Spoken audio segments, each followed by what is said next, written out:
नमस्ते स्टूडेंट्स। तो फाइनली हम 10th साइंस का सबसे इम्पोर्टेंट चैप्टर स्टार्ट करने जा रहे हैं।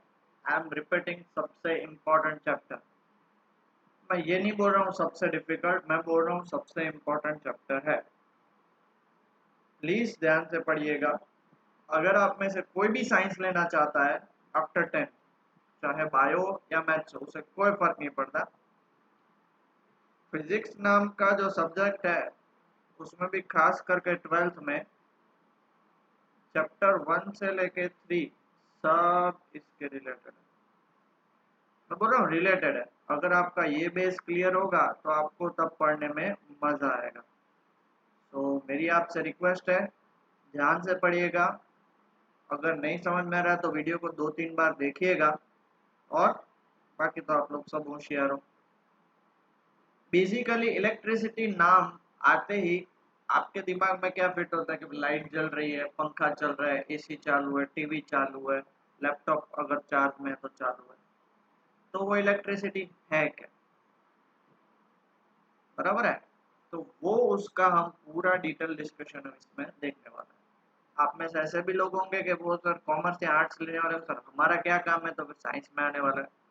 तो बेटा जो भी कोई चीज आप पढ़ते हो उसका कुछ ना कुछ फ्यूचर में यूज होता ही है।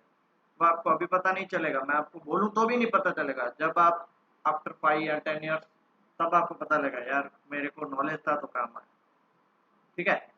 One of the most essential part of life in today's world, आज की दुनिया में, I am not talking about 100 years back, तब इलेक्ट्रिसिटी की इतनी जरूरत नहीं थी। जो सबसे इम्पोर्टेंट चीज है वो क्या है?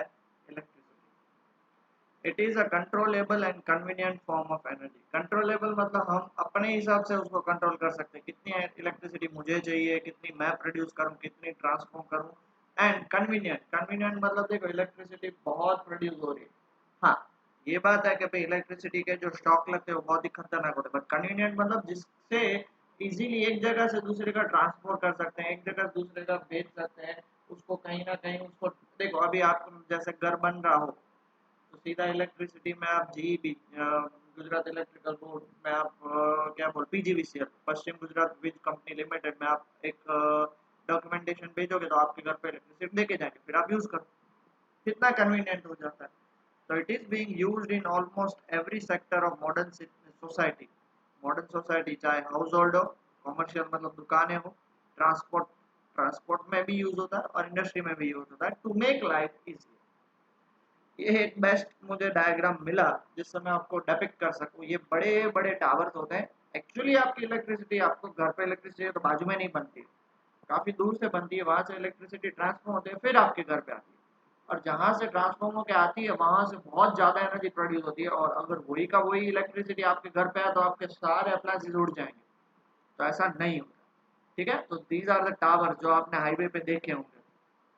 और ट्राई करना कभी, अगर हाईवे हो और वहां पे कार्स या किसी व्हीकल्स का आना जाना कम हो और ऐसे बड़े वायर्स पास होते हैं ना, उसके नीचे आप खड़े रहना, आपका हो जाएगा। ये मुझे इसलिए याद है कि व्हाइट हाउस पब्लिक स्कूल का अभी का रास्ता है ना, वो पीछे से, पहले वो हरिपर विलेज से अंदर होते हुए था। तो मैं हॉस्टल में रहता था, हमें कभी छूट मिलती थी, 4th 5th स्टैंडर्ड की मैं बात कर रहा हूँ, दैट इज 2001 की बात कर रहा हूँ। तो वहाँ पे बड़े बड़े ऐसे इलेक्ट्रिसिटी के वायर्स थे, वो उसके ऊपर से ही जाते थे, उसके रोड्स के। तो हम कभी नीचे खड़े रहते थे, आवाज नहीं होता था, कुछ भी नहीं होता था, तो ऊपर से आवाज आती थी। हम सोचते रहे भाई ये आवाज कहाँ से आ रहा है, फिर पता चला टीचर से हमने बात करके उन्होंने बोला कि इलेक्ट्रिसिटी है, बहुत ही ज्यादा इलेक्ट्रिसिटी पास होती है, उसका आवाज। ठीक है। सो अब हम स्टार्ट करते हैं हमारा मेन चैप्टर, ये था इंट्रोडक्शन। अब इलेक्ट्रिसिटी पढ़ने से पहले हमें जो चीज पढ़नी पड़ेगी वो है इलेक्ट्रिक चार्ज। अगर ये चार्ज नहीं पढ़ेंगे तो इलेक्ट्रिसिटी समझ में नहीं आएगी। What is charge? A charge is a physical entity which is defined by excess or deficiency of electrons on a body. Physical entity मतलब बॉडी के अंदर वो होंगे जिससे हमें पता चलेगा एक्सेस मतलब ज्यादा या deficiency come of electrons on a body. Body के ऊपर ज्यादा होंगे इलेक्ट्रॉन्स तो भी पता चलेगा, कम होंगे तो भी पता चलेगा। और body is said to be negatively charge if it gains electron. मान लो ये बॉडी है, अगर ये इलेक्ट्रॉन्स ज्यादा ले लेगी तो उस पे इलेक्ट्रॉन्स ज्यादा है मतलब इलेक्ट्रॉन्स नेगेटिव होते हैं, इसलिए उसको नेगेटिवली चार्ज बोलते हैं। एग्जाम्पल क्या है? एन एबोनाइट रॉड डब्ड नहीं है ये, rubbed with fur acquires a negative charge. Ebonite rod आता है उसको फर मतलब वो कपड़ा आता है, उसे आप क्या बोलते हैं, रब करोगे, एबोनाइट रोड पे क्या आ जाएगा, नेगेटिव चार्ज आएगा। whereas a body is said to be positively charged if it loses electrons, अगर वो इलेक्ट्रॉन लूज कर रहा है, क्योंकि आपने 9th स्टैंडर्ड में पढ़ा था कि कोई भी बॉडी इलेक्ट्रिकली न्यूट्रल होती है। For taking an example of this, अभी इलेक्ट्रिकली न्यूट्रल है इसलिए मैंने इसको पकड़ रखा है, अगर इलेक्ट्रिकल न्यूट्रल नहीं होती तो मैं इसको टच करता तो इससे मुझे करंट लगता, वो हम देखने वाले। अब देखो इलेक्ट्रिकल न्यूट्रल मतलब जितने इसके अंदर इलेक्ट्रॉन्स उतने ही प्रोटॉन्स, इलेक्ट्रॉन्स नेगेटिव होते हैं, प्रोटॉन्स पॉजिटिव होते हैं। जितने इलेक्ट्रॉन्स, मान लो 2-3 इलेक्ट्रॉन्स है और उतने ही प्रोटॉन्स है, 3 प्रोटॉन 3 इलेक्ट्रॉन कंबाइन करके क्या हो जाएंगे 3, क्योंकि ये इसको कट कर देगा, ये इसको कट कर देगा, ये इसको कट कर देगा। बट मान लो 2 इलेक्ट्रॉन है और 3 प्रोटॉन्स है, तो ये क्या हो जाएगा पॉजिटिवली चार्ज। बट उसकी जगह पे 4 इलेक्ट्रॉन रख रहे हैं और 3 रख ले तो ये क्या हो जाएगा नेगेटिव चार्ज। समझ में आ गया, समझ में आ गया बेटा, पक्का। सो पॉजिटिवली चार्ज किसको बोलेंगे कि भाई जिसमें इलेक्ट्रॉन्स कम हो, that is deficiency of electrons. यहाँ पे क्या लिखा हुआ है देखो, deficiency of electron, deficiency of electron. और एक्सेस ऑफ इलेक्ट्रॉन मतलब ये क्या हो जाएगा नेगेटिवली चार्ज और ये हो जाएगा पॉजिटिवली चार्ज, बराबर है। बहुत ही इंपॉर्टेंट खास करके एमसीक्यू के लिए था। SI unit of electric charge is coulomb, C coulomb से, कूलम से उसको डिनोट सी से डिनोट। कूलम एक भाई, बहुत ही बड़े भाई का नाम था, भाई मतलब साइंटिस्ट का नाम था, उसके नाम पे रखा गया है, उसकी कंट्रीब्यूशन टू द फिजिक्स के नाम। ये नीचे एक डायग्राम बनाया हुआ है, how an body gets positively charge. कैसे, तो a body said to be if it loses electrons, a glass rod rubbed with silk, ये देखो ग्लास रोड है, सिल्क क्लॉथ से रब करेंगे तो क्या होंगे, ग्लास रोड के जो नेगेटिव चार्ज है वो सारे के सारे किस पे चले जाएंगे, सिल्क रोड पे। देखो तो silk cloth when placed in contact with the road attract the negative charge, while rubbing the glass rod the rod will become positively charged and the silk cloth will become negatively charged। मतलब अभी ये जो है वो positively charge, clear हो गया। और best example दो, अभी देखो विंटर्स आएंगे, आप ब्लैंकेट ओढ़ते हो तो सडनली आप ब्लैंकेट ओढ़ोगे तो फिर रात को आप ओढ़ते हो तो अंदर से कुछ खट खट खट का आवाज आता है, आप लोगों में इलेक्ट्रिसिटी है वोल्टेज है, या फिर कोई आप चेयर पे बैठे हो और सडनली खड़े होते हैं या किसी को टच किया तो आपको झटका लगता है। मैंने आपको क्या बोला, कोई भी बॉडी अगर किसी में भी थोड़ा सा भी चार्ज होगा तो वो आपको शॉक मारेगी। वो शॉक हाई लेवल का होगा कम लेवल का होगा, that depends on the charge is extracted. But अगर कोई बॉडी न्यूट्रल होगी तो वो कुछ भी नहीं करेगी, ठीक है। अभी total charge acquired by a body is an integral multiple of magnitude of charge on a single electron, and this principle is called quantization of charge। बहुत इंपॉर्टेंट चीज, या तो एक चार्ज हो सकता है, या तो दो चार्ज हो सकते हैं, या तो तीन चार्ज हो सकते हैं। हाँ, एक चार्ज हो सकता है, दो हो सकता है, तीन चार्ज हो सकते हैं, बट कभी भी 1.5 चार्ज नहीं होगा, 2.3 इलेक्ट्रॉन्स नहीं होते, ये कभी पॉसिबल नहीं है। इसलिए क्या बोला देखो, इंटीग्रल मल्टीपल, इंटीग्रल मतलब इंटीजर्स 1 2 3 4 5 -1 -2 -3 -4 -1, ओके। माइनस भी नहीं होगा, इंटीग्रल मल्टीपल मतलब पॉजिटिव। इसलिए देखो इसका उसको बोलते हैं क्वांटाइजेशन, वो हमेशा क्वांटाइजेशन के फॉर्मेट में रहता है, उसको क्वांटा बोलते हैं। क्या बोलते हैं बेटा, क्वांटा। वो आप हायर स्टैंडर्ड में पढ़ोगे, अभी आपको पढ़ने की जरूरत नहीं। And this principle is called quantization of, क्या बोला, integral multiple of magnitude of charge, मतलब एक चार्ज, दो चार्ज, तीन चार्ज, चार चार्ज, पांच चार्ज, ऐसे, या 10 या 1000 या लाख या करोड़ या 10 करोड़, कितने भी। आप ऐसे नहीं बोल सकते कि भाई 220.5 चार्ज या 100.3 चार्जेस, कभी भी नहीं। It should be always electrical, क्योंकि चार्ज कभी बेटा वो होता नहीं है ना आधा चार्ज दो। आप कभी जाके ऐसे बोलोगे कि भाई ये पेन है मुझे आधी पेन दो, नहीं बोलोगे। आप किसी का रैंक आएगा भाई इसका रैंक तो 1.2 आया, नहीं होता है वो, ऐसा प्रैक्टिकली पॉसिबल नहीं। ओके, अब ये चीज एमसीक्यू के लिए याद रखने की जरूरत। Magnitude of charge on one electron, एक इलेक्ट्रॉन पे इतना चार्ज होता है, माइनस, माइनस क्यों, क्योंकि इलेक्ट्रॉन पे माइनस, क्या आएगा 1.6 इंटू 10⁻⁻19 कूलम। तो मान लो n इलेक्ट्रॉन पे चार्ज कितना आएगा, तो n into E. This is what the formula of quantization is, q is equal to n। क्या फॉर्मूला है बेटा, q is equal to n। n मतलब नंबर ऑफ इलेक्ट्रॉन। मान लो कि एक एक पेन का प्राइस है 5 रुपीज, तो 10 प्राइस का 10 पेन का कितना होगा 10 इंटू 5, 100 का 100 इंटू 5, 1000 का 1000 इंटू 5। ऐसे ही एक इलेक्ट्रॉन का चार्ज ये फिक्स है, ये एक्सपेरिमेंटली प्रूव्ड है। 12th में आप एक्सपेरिमेंट करोगे तब आपको पता चलेगा। तो n इलेक्ट्रॉन का चार्ज क्या होगा, n इंटू दिस। ऐसे ही एक प्रोटॉन का चार्ज क्या होगा, देखो ये प्लस होगा, ये प्लस और ये माइनस का डिफरेंस पढ़ रहे हो, समझ में आया, डिफरेंस समझ में आया बेटा, पक्का। ये माइनस किसके लिए है, इलेक्ट्रॉन के लिए, प्लस किसके लिए, प्रोटॉन के लिए। ये एटम ऐसा होता है, आपको पता है कि भाई सेंटर पे न्यूट्रॉन्स होते हैं, जितने ऐसा कोई कंपल्सरी नहीं है, जितने न्यूट्रॉन्स उतने ही प्रोटॉन्स, बट हाँ ये कंपल्सरी है, देखो जितने प्रोटॉन उतने ही इलेक्ट्रॉन होते हैं, एक प्लस एक माइनस, एक प्लस एक माइनस, एक प्लस एक माइनस। प्रोटॉन हमेशा बीच में होते हैं, इलेक्ट्रॉन आसपास घूमते रहते हैं। डायग्राम बनाने की जरूरत नहीं है, बट ये सारी चीजें लिखने की जरूरत है मोस्ट टाइम। डन। अब आ जाते हैं इलेक्ट्रिक करंट पे, अब आ जाते हैं electric. It is defined as the rate of flow of electric charge through any cross section of conductor in unit time। जब भी रेट आता है ना, रेट मतलब हमेशा डिवाइड में टाइम आएगा। तो electric current is what, rate of flow of charge through any cross section. मान लो ये क्रॉस सेक्शन मतलब क्या होता है, मैं वो भी बताता हूँ। कि मान लो ये आपका कंडक्टर है, इसको आप कट कर दोगे। हाँ बेटा देखो ये आपका कंडक्टर का मैंने एक छोटा सा पीस लिया है।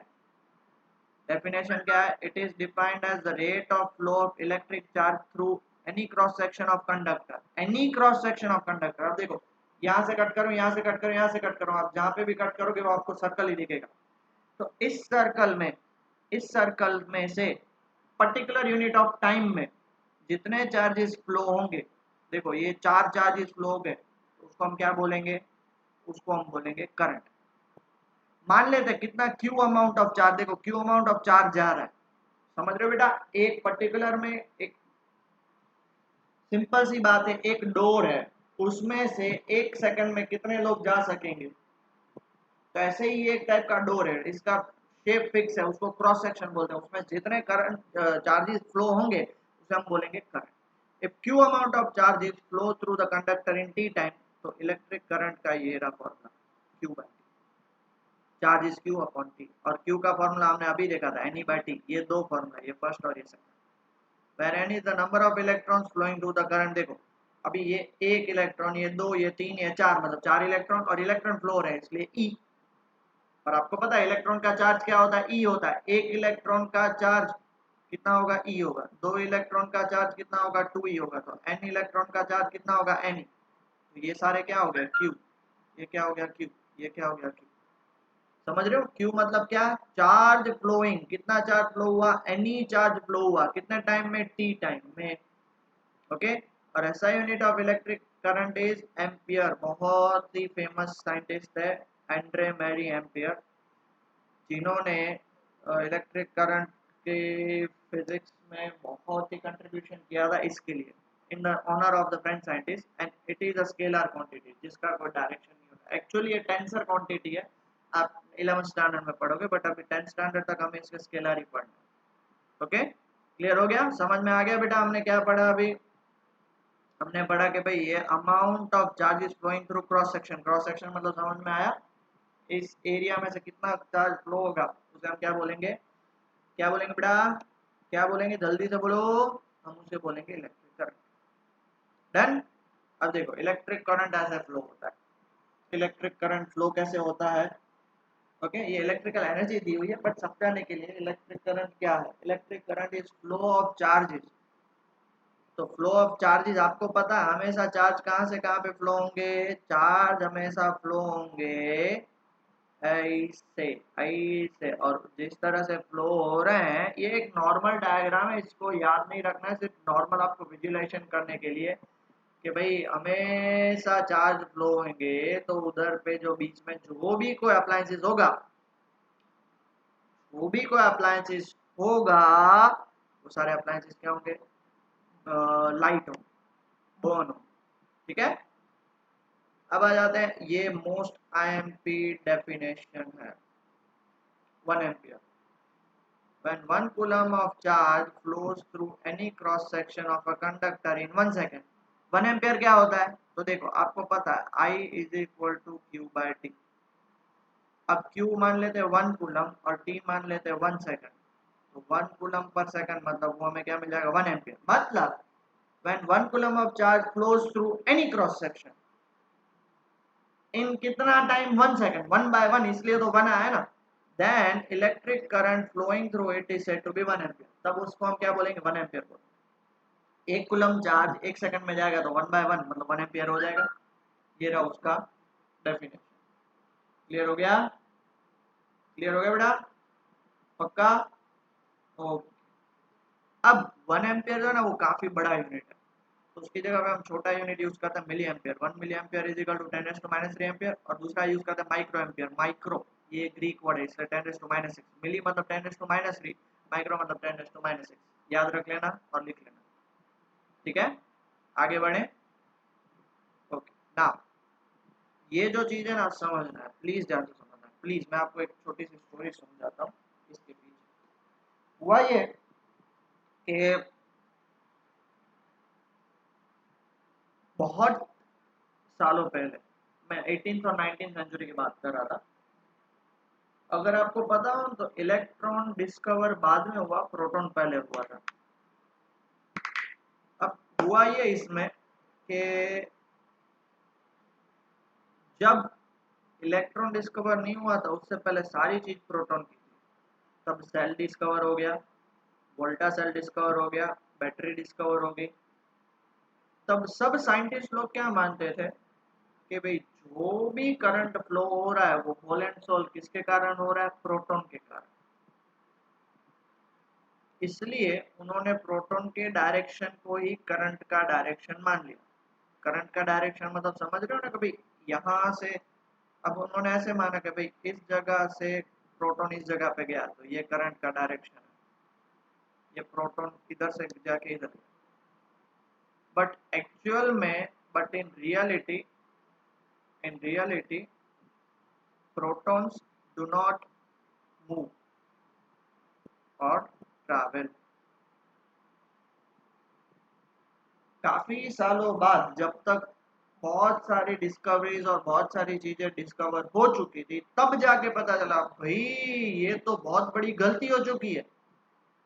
एक्चुअली करंट जो है वो प्रोटॉन के कारण नहीं हो रहा है। करंट किसके कारण हो रहा है? इलेक्ट्रॉन्स के कारण फ्लो हो रहा है। पर आपको पता है कि भाई प्रोटॉन एक डायरेक्शन में जाएगा तो इलेक्ट्रॉन ऑपोजिट डायरेक्शन में जाएगा। प्रोटॉन और इलेक्ट्रॉन दोनों का डायरेक्शन क्या होता है? ऑपोजिट होता है। तब तक तो इतनी सारी डिस्कवरी हो चुकी थी, तब तो बोलेंगे भाई अब क्या करें, अब क्या करना है, अब सब में तो चेंज नहीं ला सकते। तो उन्होंने क्या माना?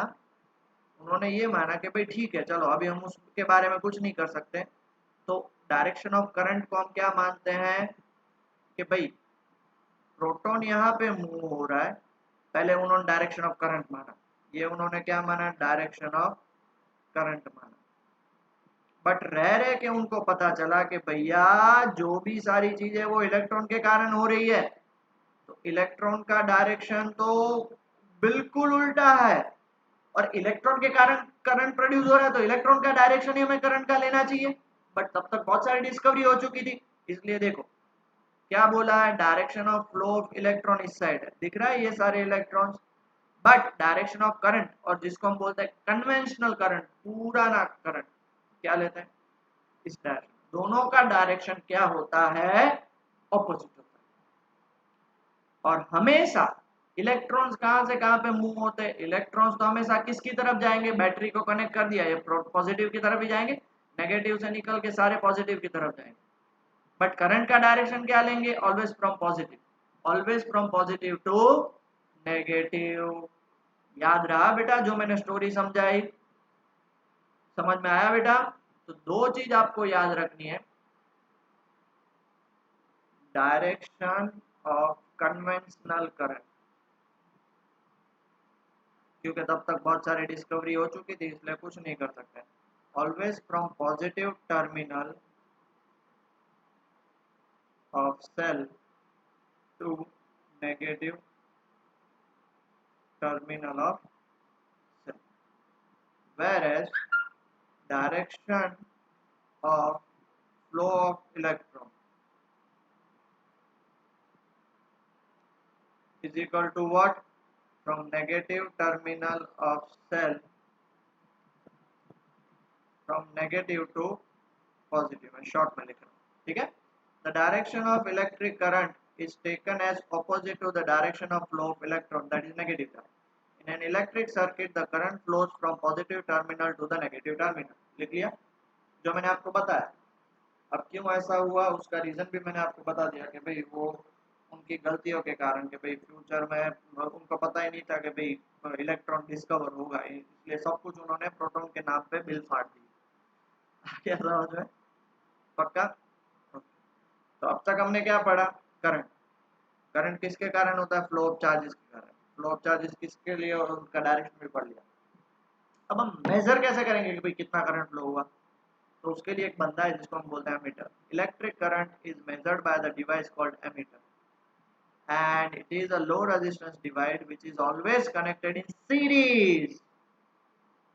और लो रेजिस्टेंस डिवाइस है, इसका रेजिस्टेंस काफी कम होता है और वो हमेशा सीरीज में होता है। अब सीरीज क्या है उन बता। With the device through which the current is to be measured. मान लो हमें मेजर करना है कि भाई ये पर्टिकुलर डिवाइस से कितना करंट जा रहा है, तो उसके साथ सीरीज में डाल दो। एमीटर ऐसा होता है, देखो ये है आपका एनालॉग एमीटर जो आपकी लेबोरेटरी में मिलेगा। यहाँ पे नेगेटिव डालते हैं और यहाँ पे इन दोनों में से कहीं से भी एक में पॉजिटिव डाल देते हैं। और ये है आपका डिजिटल एमीटर, मतलब जिसके बीच में आपको करंट मेजर करना हो उसको टच कर दो। ये हमने स्कूल लेवल में काम किया था, इसको हमने इंजीनियरिंग मैंने कंप्लीट किया, तो कॉलेज लेवल में लेबोरेटरी में हम ये यूज करते थे, स्कूल में ये यूज करते थे। इसमें बहुत सारे इश्यूज आ सकते हैं, इसमें भी आ सकते हैं, इसको कैलिब्रेट करना पड़ता है। एमीटर से आपको दो चीज पढ़नी है, एक तो वो डिवाइस जो करंट मेजर करेगा और दूसरा वो हमेशा सीरीज में कनेक्ट रहता है। कैसे सीरीज में कनेक्ट रहता है, तो इस हिसाब से। ये एमीटर का डायग्राम नहीं बनाना, सिर्फ बता रहा हूँ। ये मान लो ये लोड, मतलब इसके थ्रू मुझे फाइंड करना है। आपको पता है करंट हमेशा कहाँ से फ्लो होगा? फ्रॉम पॉजिटिव टू नेगेटिव, बराबर ना? ये सिंपल सी बात है, पॉजिटिव टू नेगेटिव, ये करंट का डायरेक्शन, इसलिए ये हमेशा करंट का डायरेक्शन। अब देखो इसको सीरीज बोलते हैं। इसको सीरीज क्यों बोलते हैं? क्योंकि जहां से ये खत्म हुआ वहीं से दूसरा स्टार्ट हुआ। सीरीज मतलब आप एक के बाद एक के बाद एक के बाद एक के बाद ऐसे लाइन में खड़े रहो, उसको सीरीज बोलेंगे। आगे पीछे खड़े रहोगे उसको सीरीज नहीं बोलते। मतलब देखो यहाँ पे एमीटर है, एमीटर को कैसे रिप्रेजेंट करते हैं? एमीटर को ऐसे, ये हम नेक्स्ट लेक्चर में पढ़ेंगे। और मान लो ये रजिस्टर है, उसके बीच में मुझे कनेक्ट करना होता है, जहाँ से एमीटर खत्म हुआ वहीं से रजिस्टर स्टार्ट हुआ। और ये इसको हम सेल बोलते हैं, ये हमारा सेल है, ठीक है? ठीक है, ये समझ में आ गया? वेरेज इसको पैरेलल बोलेंगे, ये मैं वोल्टमीटर में बाद में समझाऊंगा आपको। इसको पैरेलल बोलते हैं क्योंकि दोनों का स्टार्टिंग पॉइंट भी सेम। ये सीरीज पैरेलल हम डिस्कशन बाद में करेंगे। दोनों का स्टार्टिंग पॉइंट भी सेम और दोनों का एंडिंग पॉइंट भी। इस पे हम डिटेल डिस्कशन बाद में करेंगे, इसलिए टेंशन लेने वाली बात नहीं है। प्लीज आपको ये याद रखना है कि एक सीरीज में है और वो लो रेजिस्टेंस है और करंट मेजर करता है। क्लियर हुआ? अगर इतना याद रख लोगे तो फिर मैं आपको आगे नेक्स्ट लेक्चर में आपको इजीली समझ में आएगा, ठीक है? अब दो न्यूमेरिकल देख लेते हैं। क्या बोला है? A current of 150 milli ampere, I is equal to 150 milli ampere. 150 milli ampere means 150 into 10⁻³ ampere. Milli ampere मतलब हमने आगे देख लिया 10⁻³ through a circuit for 2 minutes. Time कितना दिया है? 2 मिनट। अब एक बात हमेशा याद रखने की, टाइम को कोई भी फॉर्मेट में गिवन हो हमें उसको हमेशा सेकंड्स में कन्वर्ट करेगा। 2 मिनट्स मतलब कितनी सेकंड्स होंगी? 120 seconds. Good. Find the amount of charge that flow through the circuit, मतलब हमें क्यू फाइंड करना है। तो आपको पता है is equal to what? Q by T. तो therefore Q is equal to कितना होगा? I T. ये टी ऊपर चला गया। आई कितना है? 150 इंटू 10⁻³ टी कितना है? 120। अब देखो 150 इंटू 120, पहले तो इसको मैं ऐसे लिख सकता हूँ 15 इंटू 12 कितना होगा? 180। और ये दो जीरो ऐसे आ गए इंटू 10⁻³ 150 इंटू 120 होगा 18,000, बराबर है? 18,000 होगा। और ये 18,000 उसको मैं 18 इंटू 10⁻³ लिख सकता हूँ, और ये 10⁻³ ये 10⁻³ और -3 कैंसिल हो जाएंगे, क्या हो जाएगा? 18 कूलम। उसका ऐसा यूनिट नहीं लिखो पूरा 0 मार्क्स, फिर मत बोलिएगा सर हमें क्यों मार्क्स नहीं। क्लियर हो गया बेटा? पक्का? ओके आगे बढ़े। Okay next lecture, next question. A total of 6 into 10 raised to 46 electrons flows, मतलब वो n हो जाएंगे इतने। 6 into 10 raised to 46 मतलब 6 के बाद 46 जीरो, 1 2 3 4 5 6 7 8 9 10, ओ बाप रे, ऐसे और 4 बार आएंगे और फिर 46, उतने इलेक्ट्रॉन। वो मामूली बात है, वो कोई बड़ी बात नहीं है, मामूली बात है। Flows through current carrying a conductor when connected through a supply for 20 second. 20 second दिया हुआ। Find the value of current, मतलब हमें आई फाइंड करना। तो बेटा आपको पता है I इक्वल टू क्या होता है, Q बाय टी। बट यहाँ पे Q बाय टी नहीं लगाएंगे, N दिया हुआ है इसलिए क्या लगाएंगे, NE बाय टी। N मतलब कितना होता है, 6 into 10 raised to 46, क्योंकि इतने इलेक्ट्रॉन है। और एक इलेक्ट्रॉन का चार्ज कितना होता है, 1.6 into 10 raised to minus 16।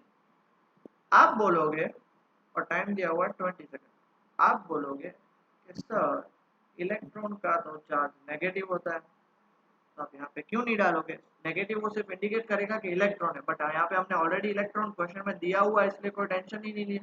उसकी मैग्नीट्यूड कितनी होगी, उसकी मैग्नीट्यूड होगी, देखो 1.6 × 10 माइनस 19, 16 नहीं, दोनों की, वो चाहे प्लस हो तो वो प्रोटॉन होगा, माइनस है तो इलेक्ट्रॉन होगा। बट हमें उसका टेंशन नहीं लेना है, जब भी सॉल्व करेंगे तो हम उसमें हम क्या मानेंगे, तब हम उसमें मानेंगे वो प्लस ही लेंगे। ठीक है बेटा, चलो 6 into 1.6 upon 20। अब देखो 46, जब भी देखो ये 10 है और ये 10 है और पावर मल्टीप्लाई में, तो पावर क्या हो जाएंगे, ऐड हो जाएंगे। 46 माइनस 90। अब चेक करो, इसको मैं किससे कट करूंगा, इसको मैं 3 से कट करता हूँ और ये हो गया मेरा 10। ओके, तो 3 into 1.6 कितना हो जाएगा, 4.8 by 10 into 10 raised to 46 minus 19 कितना होगा, 26 27, 10 raised to minus 27, sorry plus 27। ये 10 ऊपर जाएगा तो कितना हो जाएगा, -1। तो ये इसको मैं ऐसे लिख सकता हूँ, 4.8 into 10 raised to 26 एम्पियर। ये 10 और 27 जब दोनों डिवाइड में होते हैं तो पावर माइनस होता है, 27 माइनस 1 मल्टीप्लाई होंगे तो प्लस होंगे। तो आप बोलोगे सर माइनस क्यों किया, बिकॉज ये ऑलरेडी नेगेटिव था, तो इतना करंट फ्लो होगा एम्पियर। डन, पक्का बेटा, किसी को कुछ प्रॉब्लम, आगे बढ़े। ओके अब आगे बढ़ते हैं। अब हम पढ़ने जा रहे हैं पोटेंशियल। पोटेंशियल पढ़ने जाने से पहले मैं आपको एक चीज बता दूं कि भाई मान लो कि ये मैंने 2 टंकियां बनाई है, यहाँ पे मैंने एक नल रखा है। अगर मैं इसको ओपन करूंगा तो वाटर कहाँ से कहाँ पे फ्लो होगा, तो if I am not wrong तो वाटर टैंक 2 से टैंक 1 में फ्लो होगा ना, इधर नहीं, हमेशा वाटर कहाँ से कहाँ पे फ्लो होगा, देखो इसके पास पानी ज्यादा है, इसके पास कम है, इधर फ्लो होगा। फ्लो होता जाएगा, ये बढ़ता जाएगा, ये कम होता जाएगा, ये बढ़ता जाएगा, ये कम होता जाएगा, ये बढ़ता जाएगा, ये कम होता जाएगा, मतलब इसमें लेवल कम होता जाएगा, इसका लेवल बढ़ता जाएगा। कब तक बढ़ता जाएगा, तो जब तक दोनों इक्वल नहीं हो जाते। फिर आप उसको कितना भी खोलो, वाटर यहाँ से यहाँ पे भी नहीं जाएगा, यहाँ से यहाँ पे भी नहीं जाएगा। क्यों, दोनों सेम लेवल पे, both are at same level. ये दुनिया में कोई भी चीज हो बेटा, वो हमेशा हायर कंसंट्रेशन या हायर प्रेशर या हायर पोटेंशियल से लेके लोअर कंसंट्रेशन, लोअर प्रेशर या लोअर पोटेंशियल जाती है। आपको पता है कि आप अपने घर में नीचे टंकी होती हुई भी आप ऊपर क्यों टंकी बनवाते हैं या डलवाते हैं, वो प्लास्टिक की टंकी आती है, नीचे तो इतना बड़ा टंका है, टैंक जिसको बोलते हैं, तो फिर भी ऊपर क्यों नहीं, क्योंकि हमेशा हायर हाइट मतलब पोटेंशियल ज्यादा, तो वहां से नीचे इजीली पानी फ्लो कर सकता है। वेरस नीचे टंकी में पानी होगा और आप घर का नल चालू करोगे तो पानी नहीं आएगा, क्योंकि नीचे से ऊपर कैसे जाएगा, नहीं जाएगा ना। तो ये सारी चीजें डिटेल में आप 11 में पढ़ोगे, बट ये तो बेसिक पता ही है ना, हमेशा हायर पोटेंशियल से लोअर पोटेंशियल जाता है। इवन आपने 9th में ऑस्मोसिस पढ़ा था, हायर कंसंट्रेशन से लेके लोअर कंसंट्रेशन जाता है। इवन हमने रूट्स वाला चैप्टर देख लिया था, उसमें एंड्स में पढ़ा था कि भाई वाटर का कंसंट्रेशन जिधर हायर उधर से लेके जिधर कम उधर तक जाएगा। क्लियर हो गया, सो यही कॉन्सेप्ट हमें हमारा यहाँ पे लगाना है. What is electric potential? It is defined as the amount of work done when a unit positive charge is move from infinity to that point. Infinity से लेके एक पॉइंट तक जितना हम काम करेंगे, amount of work done. Amount of work done मतलब उस पर मुझे उतना काम करना है. किस पे? When a unit positive charge. Unit positive charge मतलब वन. यूनिट पॉजिटिव चार्ज मतलब +1 वाला. उसको मुझे इनफाइनाइट से लेके कहां तक लेके आना है? उस पॉइंट. ये रहा देखो नीचे डायग्राम. इनफाइनाइट से लेके मैं इस पॉइंट पे किसी भी चार्ज को लेके आऊंगा. Work done by moving charge particle from infinite to the point is called electric potential. मान लेते हैं इफ इतनी है. If work done in moving a positive charge Q charge को मुझे इनफाइनाइट से लेके आना है from infinity to a point W. Infinity से मैं इधर लेके आया तो उसमें मुझे काम तो करना पड़ेगा. मतलब एक जगह से दूसरी जगह पे लेके आना तो उस पर कुछ काम तो करना पड़ेगा. वो काम मैंने किया. कितना काम किया? डब्ल्यू काम किया. तो उस पर पोटेंशियल कितना डेवलप हो गया? V = W बराबर है V = W/Q. इसको बोलते हैं electric potential. SI unit of electric potential is volt after the famous scientist Alessandro Volta. मैंने आपको स्टार्टिंग ऑफ द लेक्चर में वोल्टा सेल के बारे में बताया था, तो इस बंदे ने बताया. और voltage that is electric potential is what? It is a scalar quantity. Indian नहीं है, Italian. Okay. But practically electric potential का कुछ ज्यादा यूज नहीं है. तो यूज किसका है? पोटेंशियल डिफरेंस का. क्योंकि कौन सी चीज को आप इनफाइनाइट से लेके आओगे? एक प्रैक्टिकल मैं आपको एग्जांपल लेता हूँ. मान लो ये मेरे पास हैंकरचीफ है. मैंने एक जगह से उठा के दूसरी जगह पे रखा, तो मैंने उस पर कुछ काम किया. तो मैं उस पर बोल सकता हूँ भाई इस पे एनर्जी आई. मैंने इसको कुछ वर्क डन किया. अब इसको मैं इनफाइनाइट से लेके आऊंगा. अब इनफाइनाइट मतलब क्या? प्रैक्टिकली इनफाइनाइट की तो कोई वैल्यू ही नहीं है. तो इसलिए इलेक्ट्रिक पोटेंशियल रियलिटी में डील नहीं करता. वो सिर्फ एक थियोरेटिकल कॉन्सेप्ट है. रियल कॉन्सेप्ट ये है electric potential. It is defined as the work done per unit charge in moving a positive charge from one point to another point. मतलब एक पॉइंट से लेके मुझे उसको दूसरे पॉइंट तक लेके जाना है, तभी भी उस पर कुछ तो काम करना पड़ेगा. बराबर है. उसको हम क्या बोलते हैं? उसको हम बोलते हैं electric potential difference. That is del V is equal to del W/Q. मतलब एक जगह से उठा के दूसरी जगह पे. मान लेते हैं बेटा, ये आप मैं वापस आपको बता रहा हूँ. अगर आपको इसको डिटेल में पढ़ना है तो आपको 12th तक वेट करना पड़ेगा. फिर भी मैं मेरी लॉजिक और मेरे कॉन्सेप्ट और मेरी अंडरस्टैंडिंग के हिसाब से आपको पूरा क्लियर करने की ट्राई करूंगा. मान लेते हैं ये पोजीशन A है और मान लेते हैं ये पोजीशन B है. तो कोई भी चीज इनफाइनाइट से मैं इधर लेके आऊंगा तो उस पर कितना पोटेंशियल होगा? V है. कोई भी चीज इनफाइनाइट से इधर लेके आऊंगा तो इस पे इतना पोटेंशियल कितना होगा? V भी. अब मान लेते हैं मुझे A से लेके B तक लेके जाना है. A से लेके B तक लेके जाना है. ठीक है. तो क्या होगा इसका फॉर्मूला? इसका फॉर्मूला होगा therefore VA minus VB is equal to W/Q. समझ में आया? समझ में आया बेटा? W/Q मतलब VA से लेके VB तक कुछ भी मैं A से लेके B तक लेके जाऊंगा तो उसपे मैंने कुछ काम तो किया. कितना काम किया? W. कितने चार्ज पे? Q पे. तो क्या जनरेट होगा? Potential difference. क्योंकि यहाँ पे एक पोटेंशियल था और यहाँ पे दूसरा पोटेंशियल है, तो उनका जो डिफरेंस होगा उसे हम क्या बोलते हैं? Potential difference. आज समझ में? इसके रिलेटेड जो न्यूमेरिकल्स हैं वो हम नेक्स्ट लेक्चर में लेंगे तो और क्लियर होगा. बट देखो मैं आपको वापस समझाने की कोशिश कर रहा हूँ कि इलेक्ट्रिक पोटेंशियल इनफाइनाइट से कोई भी चीज लेके आओ तो वो प्रैक्टिकली आप थियोरेटिकल सोच सकते हो. प्रैक्टिकल तो सोच नहीं सकते. इनफाइनाइट मतलब क्या? अब कोई चीटी होती है उसके लिए भुज से मादा पर का डिस्टेंस इनफाइनाइट हो गया, क्योंकि उसके लिए तो बहुत हो गया. अमीबा ले लो. अमीबा के लिए तो यहाँ से वहां तक जाने के लिए भी आपके भुज क्या बोलते हैं, भुज से लेके मादा पर तो छोड़ो, आपका एक कॉलोनी से दूसरी कॉलोनी भी इनफाइनाइट हो जाएगा. उसके लिए तो बहुत बड़ा है ना डिस्टेंस, फिर उसकी साइज छोटी है. तो वैसे इनफाइनाइट का कोई पर्टिकुलर वैल्यू नहीं होता. इसलिए इनफाइनाइट वो प्रैक्टिकली पॉसिबल नहीं है. वो थ्योरेटिकल कॉन्सेप्ट है. प्रैक्टिकल ये है भाई ए से लेके बी तक लेके जाने में जितना भी काम करेंगे उसे हम क्या बोलेंगे? उसे हम बोलेंगे पोटेंशियल डिफरेंस. ओके. ये बहुत इंपॉर्टेंट. जैसे देखो 1 एम्पियर था वैसे 1 वोल्ट है. Most IMP what is 1 volt? The electric potential difference between 2 point is said to be 1 volt. कब? पोटेंशियल का फॉर्मूला क्या होता है? W बाय Q, मतलब W मतलब वर्क डन का ऐसा यूनिट क्या होगा? 1 जूल पर 1 कूलम। एक कूलम चार्ज को एक जगह से दूसरी जगह पे लेके जाने के लिए उस पे 1 जूल काम किया तो उस पे एक पोटेंशियल डेवलप होगा। If 1 joule of work is done in moving a 1 coulomb of charge from 1 point to another, आ गया? एक जगह से दूसरी जगह पे लेके जाने के लिए उस पे मैंने 1 जूल का काम किया एक कूलम चार्ज पे, तो उसको हम क्या बोलते हैं? 1 वोल्ट। दस ये उसका formula, 1 volt is equal 1 joule per 1 coulomb. तो 1 joule per 1 coulomb is equal to 1 volt. वैसे ही वोल्ट काफी ओके यूनिट है, तो छोटे यूनिट्स 1 मिली वोल्ट मतलब 10⁻³ माइक्रो मतलब 10⁻⁶।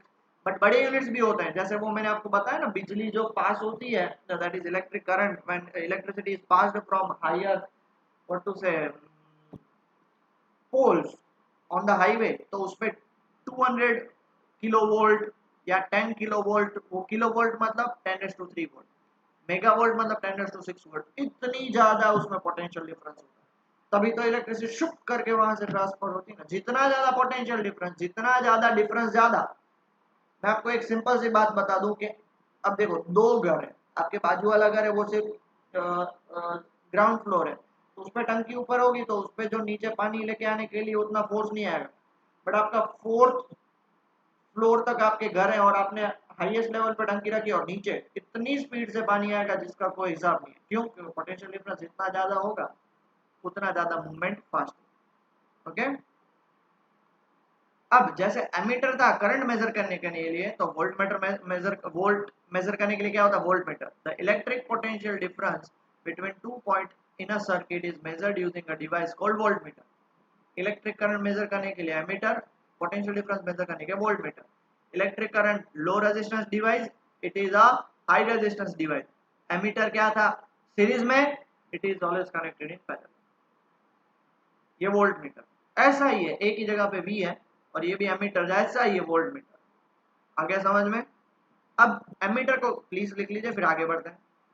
एमीटर को हम कैसे कनेक्ट करते थे? सीरीज में। यहाँ पे देखो पैरेलल आ गया, मतलब दोनों का स्टार्टिंग पॉइंट सेम है और दोनों का एंडिंग पॉइंट सेम है कि नहीं? स्टार्टिंग पॉइंट भी दोनों का सेम है, एंडिंग पॉइंट भी दोनों का सेम है, इसलिए इसको हम क्या बोलते हैं? पैरेलल। ओके, आई होप आज का लेक्चर आपको अच्छे से क्लियर हुआ होगा। आई होप पढ़ने में भी मजा आई होगी। प्लीज ट्राई टू रिवाइज, तो ही पढ़ ये समझ में आएगा। और सबसे पहले तो आपके टीचर्स जो स्कूल के होते हैं उनकी बात निकाल दो कि ये सबसे डिफिकल्ट है, क्योंकि आधे से नहीं, मोस्ट ऑफ स्कूल में टीचर्स इस लेवल का पढ़ाते हैं, आपको इसमें से इंटरेस्ट ही गायब हो जाता है। दूसरी बात, फिजिक्स टफ होगा, ये भी दिमाग से बात निकाल लो, बहुत ही इंटरेस्टिंग है। आप अगर प्रैक्टिकलिटी विजुअलाइजेशन करोगे तो आपको पढ़ने में बहुत मजा आएगा। तो मेरी आपसे रिक्वेस्ट है, अगर आप ये मानोगे तो ठीक है, वरना कुछ नहीं कर सकते। Okay, till then take care. Next lecture में हम इसका नेक्स्ट पार्ट पढ़ेंगे। ओके, टेक केयर बेटा।